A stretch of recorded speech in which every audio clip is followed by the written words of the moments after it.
Who is the man with the bucket hat? It was a question often asked during local charity golf scrambles, and on this particular day, curiosity about the man lingered in the air. It was a sunny afternoon a few years ago during a charity event when our group stopped at the turn to take a crack at the putting contest. The putt, a snaky, downhill 30-foot double breaker that challenged even the best. As Bobby lined up his shot, a foursome behind us couldn't help but comment. One of the guys leaned over to his buddies and said, "Hey guys, check out the old dude with the antique putt-putt putter." Bobby stepped up, bucket hat shading his face, and with the calm precision of a seasoned pro, he stroked the ball and he drained that putt. No wonder that green is aptly named the Bobby.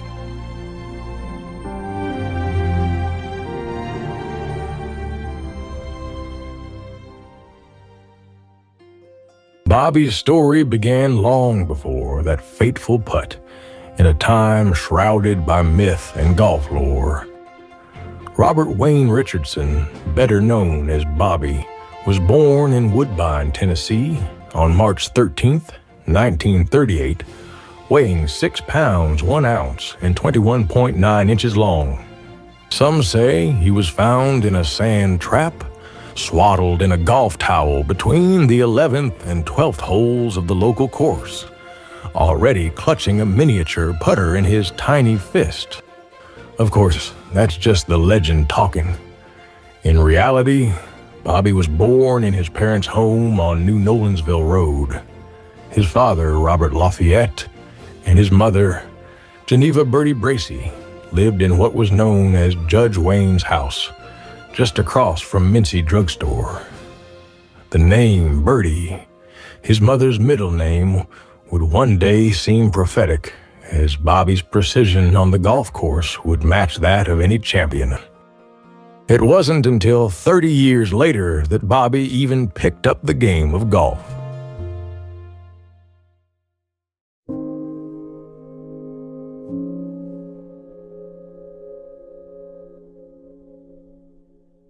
Bobby and Joan first met in high school back in 1955. The story of how they came together is truly special. But rather than me telling it, why don't I let Joan share it herself? He was dating my girlfriend that lived down the street from me. And every day, while he'd pass my house going up to our house. And I didn't pay attention to him. Well, you must have known it. I didn't know that. And one day,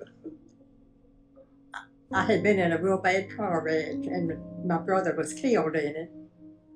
And this friend of mine was determined that he was going to get me back in a car and make me ride in it. So he took me for a ride one day, he and his sister.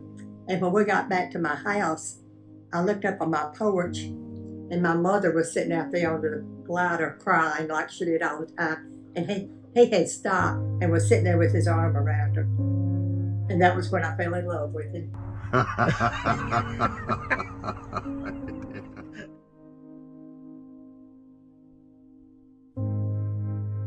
And on August 22nd, 1958, they became husband and wife.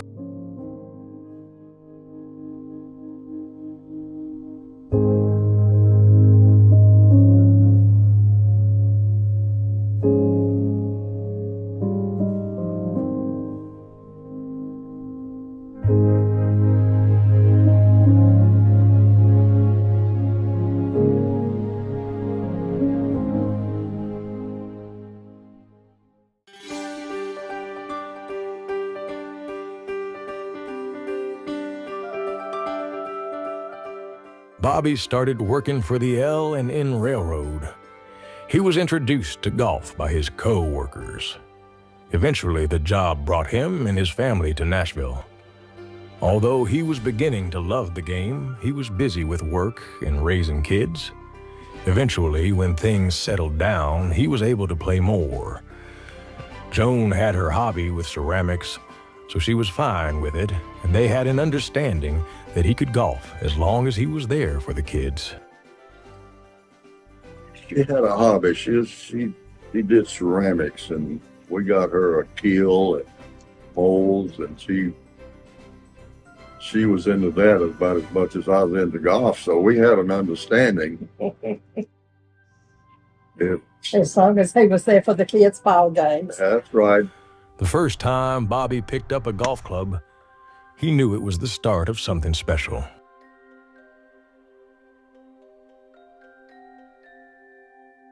His shots were straight, his putt smooth, and his competitive spirit unstoppable. It wasn't long before Bobby was playing every chance he could, and with Jones' full support, he began to sharpen his skills.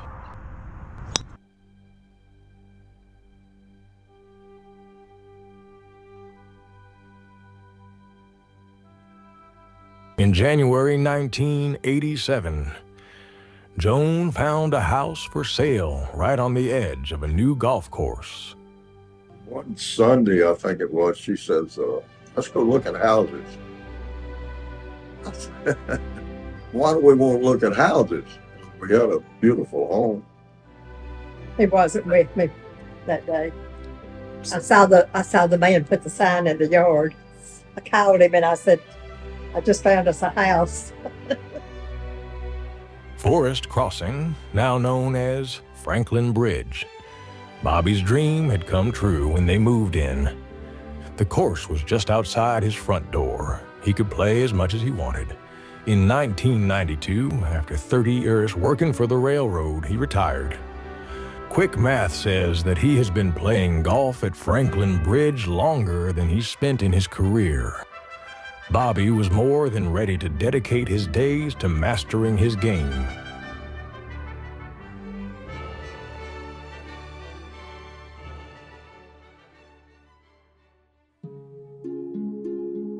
As the years went by, Bobby became a beloved neighbor to the club, often offering sandwiches lovingly prepared by Joan to whoever rode with him in the golf cart. I've been doing this for about 40 years now. And people always want to ride with Bobby because they know they're going to have a sandwich in the refrigerator. I always keep the refrigerator stocked with Cokes. And the golf course loses a lot of money because the guys eat out of my refrigerator. This tradition became as much a part of the club's culture as the greens themselves.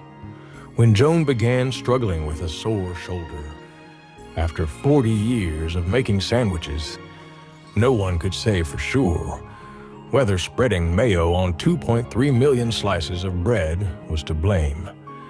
But it was certainly a possibility.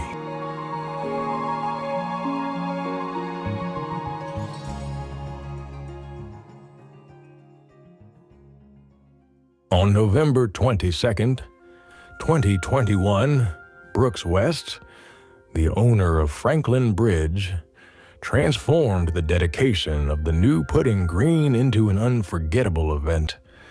It was the kind of scene you'd expect to see in a photo album with a couple of hundred golfers gathered around, all eager to witness the moment.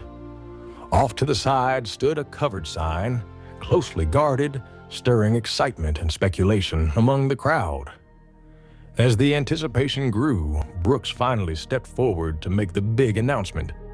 You can't often replace special people, but you can honor them and remember them. So, Bobby, as you head on to the next phase of your life, we know you'll come back, but even the days that you're not here, your memory will live on with this beautiful putting green and with your name on it. With a flourish, the cover was removed, revealing the name that would forever mark the green. The Bobby.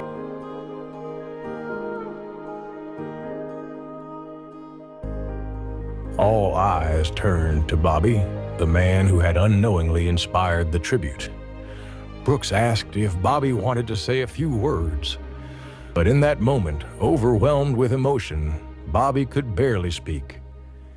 He simply stood there, stunned, and softly said, "I can't." It was a moment that needed no further words. His legacy now etched into the heart of the club forever.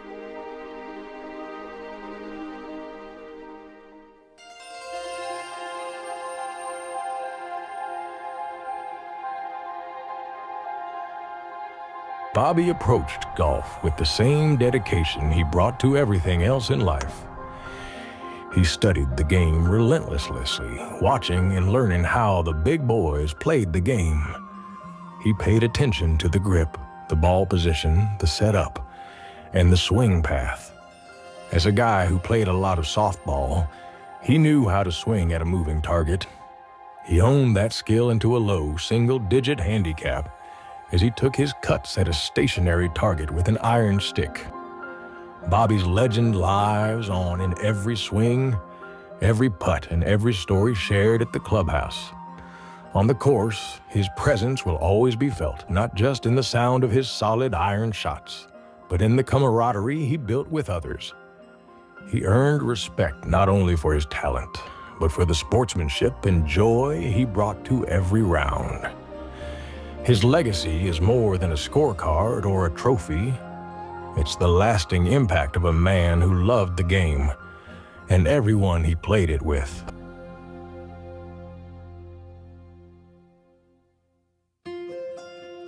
And with that, the sun dipped below the horizon, casting a golden glow over the rolling greens of Franklin Bridge. The echoes of laughter, the crack of golf balls, and Bobby's unmistakable smile lingers in the air. The man with the bucket hat leaves a legacy that would never fade, etched into every swing, every putt, every shared story on the course. Franklin Bridge will forever be his playground, his presence woven into the gentle breeze that rustles through the trees. He isn't just a part of the course. He is the heartbeat, its guiding star. It will never be goodbye. Your spirit will always walk these fairways, and Franklin Bridge will always be Bobby's game. We love you, man with the bucket hat.